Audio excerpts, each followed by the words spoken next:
जलील है तो हम सब हाँ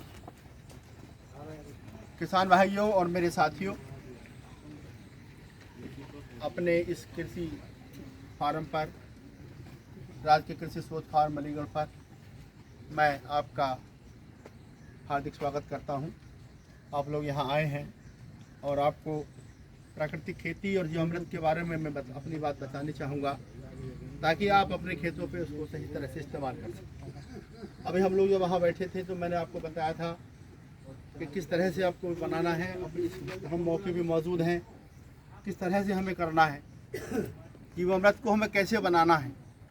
सबसे पहली बात तो ये है कि आप ये अच्छी तरह से अपने दिमाग में बात डाल लीजिए कि प्राकृतिक खेती पूरी तरह से प्रकृति के ऊपर निर्भर है, प्रकृति के वैभव के ऊपर निर्भर है, प्रकृति की व्यवस्था के ऊपर निर्भर है।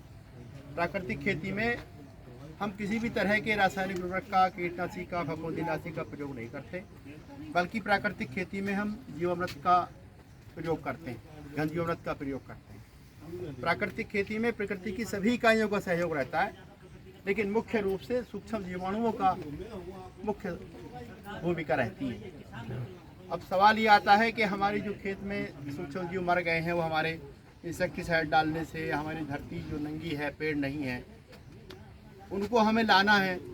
उनको लाने के लिए हम आपको पहले बताएं कि आप बरगद के पेड़, पीपल का पेड़, वहाँ से आप 5 किलो मिट्टी लेकर आएंगे और एक ड्रम आप इस तरह का ले लेंगे 200 लीटर का। उसको साफ़ करके, उसमें कोई केमिकल ना लगा हो, और उसको 160-70 लीटर यहाँ तक आप भर लेंगे। उसको पानी से भरने के बाद जो मिट्टी आप लाए हैं किसी पेड़ के नीचे से, इसमें सूक्ष्म जीवाणु मौजूद है, उसको इसमें डाल देंगे और इस डंडे की सहायता से चला देंगे। अब जब वो इसमें सूक्ष्म जीवाणु मौजूद हैं तो उनको खाने के लिए भोजन चाहिए, तो उनके भोजन के लिए हम इसमें 5 किलो गुड़ और 5 किलो आटा या 5 किलो बेसन, गुड़ अगर ना हो तो आप चीनी भी ले सकते हैं। तो पहली बार में हम 5 किलो आप मिट्टी लाए, 5 किलो गुड़ आपने लिया और 5 किलो बेसन या 5 किलो चीनी और 5 किलो कोई भी आटा आपने इसमें डाला और इसकी सहायता से डंडे से उसको चला दिया। ठीक है, इस तरह से आपको चलाना धीरे धीरे, ताकि वो उसमें पूरी तरह से घुल जाए और हमारे सूक्ष्म जीवाणुओं को उसका भोजन मिल जाए। इसके चलाने के बाद जब 2-3 दिन के बाद आप देखेंगे तो इस पर काले रंग की लेयर तो इस तरह की थोड़ी थोड़ी आई है। हम लोगों ने इससे पहले इसको निकाल दिया। ये जो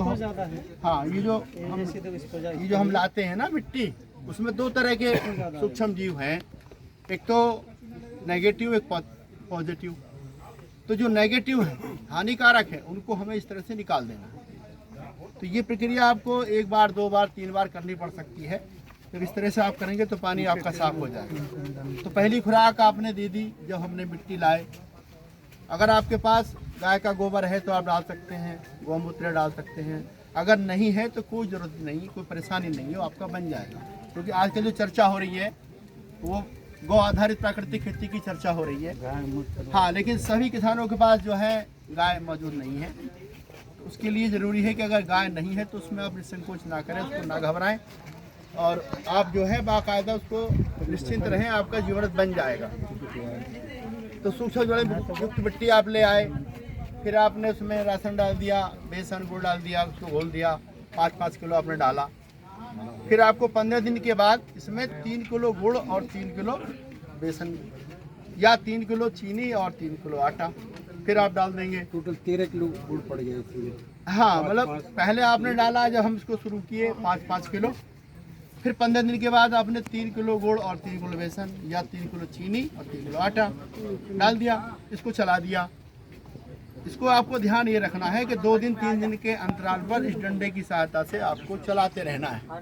ठीक है, और जब आपका 15 दिन के बाद खुराक पड़ गई, फिर आपको हर 10 दिन के बाद 2 किलो गुड़ और 2 किलो बेसन या 2 किलो चीनी और 2 किलो आटा आपको निरंतर देना है हर 10 दिन के बाद, जब तक ये बनकर तैयार ना हो जाए। और डंडे की सहायता से हर 2 दिन 3 दिन के बाद आपको चलाते रहना। कितने दिन में तैयार हो? ये 2.5 महीना, 3 महीना, 4 महीना भी लग सकता है।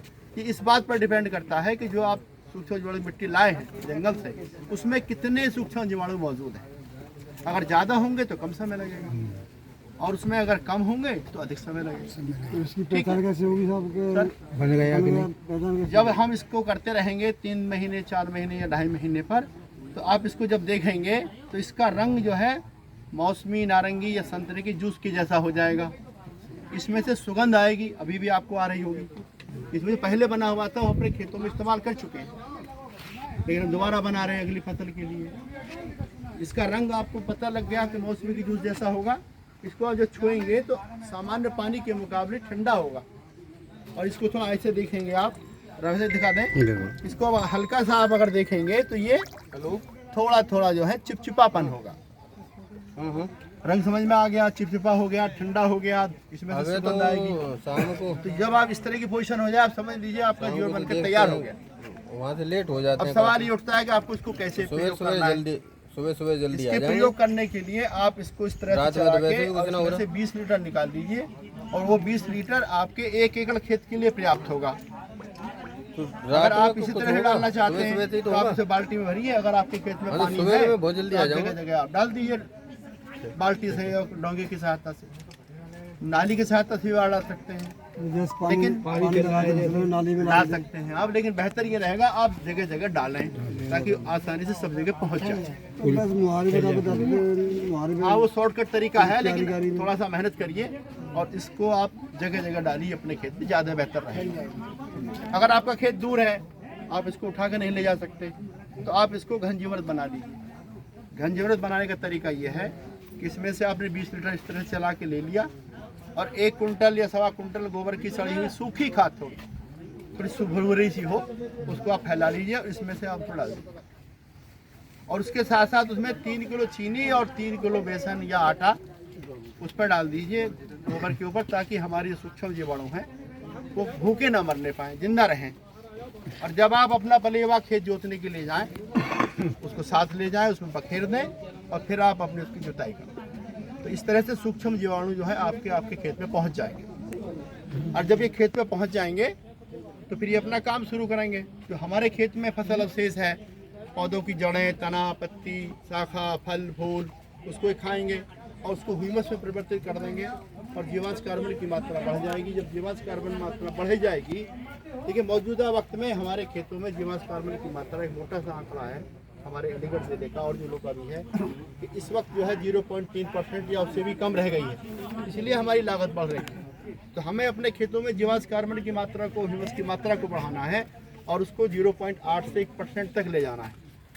अगर हम इस काम में कामयाब हो जाते हैं तो फिर हम जब उस खेत में कोई फसल बोएंगे तो हमें उसमें कोई भी उर्वरक देने की आवश्यकता नहीं होगी, ना उसमें कीट बीमारी लगेंगे, कोई इंसेक्टिसाइड फंजिसाइड भी हमें नहीं खरीदना पड़ेगा।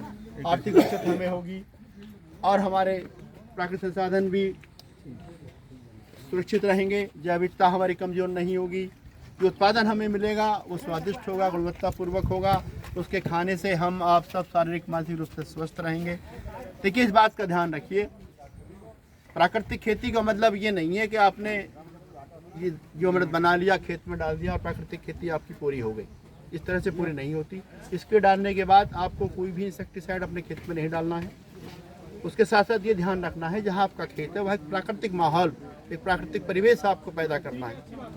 आपके खेत के आसपास कुछ जलाशय मौजूद हो, उसमें रहने वाले जीव मौजूद हों।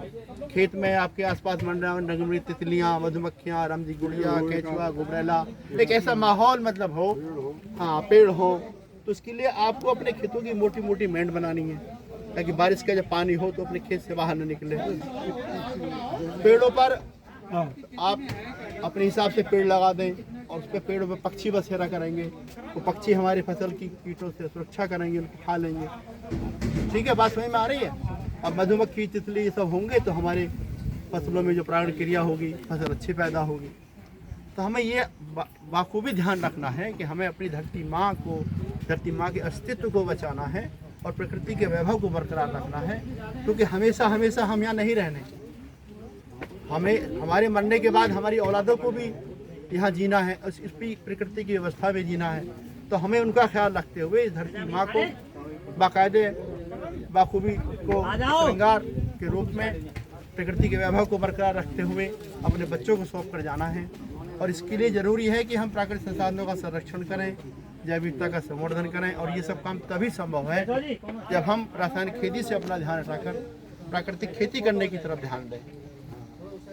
साथियों, आपने मेरी वीडियो को सुना और मैं आप सबसे अनुरोध करूंगा कि हमारी इस वीडियो को आप ज़्यादा से ज़्यादा शेयर करने की कृपा करें। हम आपके पास भेज देंगे ताकि जो हमारे दूर दराज के जो किसान हैं, तो आखिरी गांव तक भी जो किसान भाई हैं वहाँ तक ये बात पहुँचे। आप लोग भी अपने माध्यम से इस बात को पहुँचाएँ ताकि जो नुकसान हमें हो रहा है, जो लागत हमारी आ रही है, वो घटे और हमारे किसान को खेती में आमदनी अच्छी प्राप्त हो सके। आपके यहाँ डिकम्पोजर आप भी फार्म को बहुत बहुत धन्यवाद आपका। मैं आपके बात को जवाब देता हूँ।